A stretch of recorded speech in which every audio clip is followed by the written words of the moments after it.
அரசு பேருந்துகளை 48 மணி நேரத்தில் சோதனை செய்ய வேண்டும் என தமிழக அரசு உத்தரவிட்டுள்ள நிலையில் அதிகாரிகள் முறையாக சோதனை நடத்தவில்லை என அண்ணா தொழிற்சங்கத்தினர் குற்றம் சாட்டியுள்ளனர். தமிழகத்தில் இயக்கப்பட்டு வரும் பெரும்பாலான அரசு பேருந்துகளின் தரம் ஈயம் பித்தளைக்கு பெருச்சம்பழம் என்ற நிலையில் உள்ளது. அரசு பேருந்திலிருந்து இருக்கையுடன் கீழே விழுவது, படிக்கட்டு கழன்று கொண்டு கீழே விழுவது என நாளுக்கு நாள் அரசு பேருந்தின் லட்சணம் சந்தி சிரித்து வந்தது. கண்ணாடி இல்லாமல் காற்று வாங்கிய அரசு பேருந்தின் காட்சி போக்குவரத்து துறையே காற்று வாங்கி கிடப்பதை அம்பலப்படுத்தியது. இதனால் அரசு பேருந்துகளில் ஏறுவதற்கே பயணிகள் அச்சமடைந்துள்ளனர். இந்த நிலையில் கண்கெட்ட பிறகு சூரிய நமஸ்காரம் என்பதைப் போல தலைமைச் செயலாளர் பனீந்திர ரெட்டி அரசு பேருந்துகளின் தரம் குறித்து ஆய்வு செய்ய உத்தரவிட்டார். குறிப்பாக புதிய பேருந்துகள், காலாவதியான பேருந்துகளின் எண்ணிக்கை, பராமரிப்பு பணியில் உள்ள பேருந்துகளின் நிலை தொடர்பாக ஆய்வு நடத்தவும், பேருந்துகளை முறையாக பராமரிக்க உரிய நடவடிக்கை எடுக்கவும் சம்பந்தப்பட்ட அதிகாரிகளுக்கு உத்தரவிட்டிருந்தார். ஆனால் தலைமைச் செயலாளரின் உத்தரவு காற்றோடு போச்சு என்ற கதையாக போக்குவரத்து துறை அதிகாரிகள் முறையாக சோதனை நடத்தவில்லை என விருதுநகரில் உள்ள அண்ணா தொழிற்சங்கத்தினர் குற்றம் சாட்டியுள்ளனர்.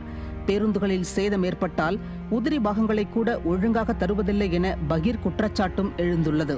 கமிட்டியில் போட்டிருக்கவங்க அந்த கூடிய பணிகளை செக் பண்ணுற தகுதி உள்ளான்னு கேட்டால் கிடையாது. ஏதோ ஏனாதான பேருக்கு ஒரு கண்துடைப்புக்கு அரசுக்கு ஒரு பொய்யான ஒரு தகவலை சொல்லணும். ஓட்ட பஸ்ஸுகளை உடச்சிட்டோம்னு சொல்லி பிளாட்ஃபார்ம் இல்லாமல் தகரத்தை வச்சு அடைச்சிட்டு உடச்சிட்டு அதை அடைச்சாச்சு, அப்போ பொய்யான தகவல் சொல்லி கமிட்டி போட்டிருக்காங்க. அந்த கமிட்டிக்கு தகுதியான ஒரு ஆட்கள் போடுறது கிடையாது. பராமரிப்புக்குரிய பணியாளர்கள் கூடிய ஜாமான்கள் கிடையாது. பணியாளர் இருக்காங்க, அதுக்குரிய ஸ்பேர் பார்ட்ஸ் உதிர்ப்பாங்கள் எதுவும் கிடையாது. சாதாரண ஒரு ஸ்க்ரூ இல்லை பல்புனா கூட இன்றைக்கி அந்த வண்டியில் பணிபுரிய ஓட்டுநர் நடத்துவதை வாங்கி கொடுக்க முடியும். அவ்வளோ நிலைமைக்கு இருக்குது. இந்த நிலைமை தான் இன்றைக்கி தமிழ்நாடு பூரா இருக்குது. நடத்துவதாக பொதுமக்கள்கிட்ட பணிபுரிக்கு ஓட்டுநர் நடத்துவதற்கு எந்த பாதுகாப்பும் கிடையாது. இது பொதுமக்கள்கிட்ட நாங்கள் பணிபுரிக்கு எங்களுக்கு பெரிய அச்சமாக இருக்குது. கீழே படிக்கட்டு உடஞ்சிருக்குன்னு சொல்லி கேட்டால் பப்ளிக்கு பொதுமக்கள் எங்கள்கிட்ட அடிக்க வர்றாங்க.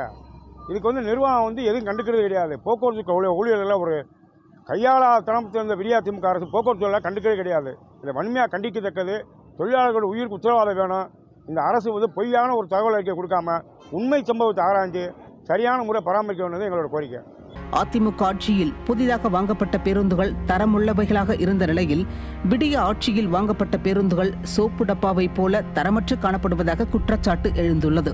10 வருடங்களுக்கு முன்பு விடியா திமுக அரசு ஆட்சி செய்த போது 2011 2006 2011 பேருந்துகள் அத்தனையும் கண்டம் பண்ண வேண்டிய பேருந்துகள் இன்னும் தடத்தில் இயக்கிட்டு இருக்காங்க. இதனால் பொதுமக்களுக்கு பெரிய உயிர் அச்சத்தோடு பயணிக்கக்கூடிய ஒரு நிலைமை இருந்துகிட்டு இருக்கு.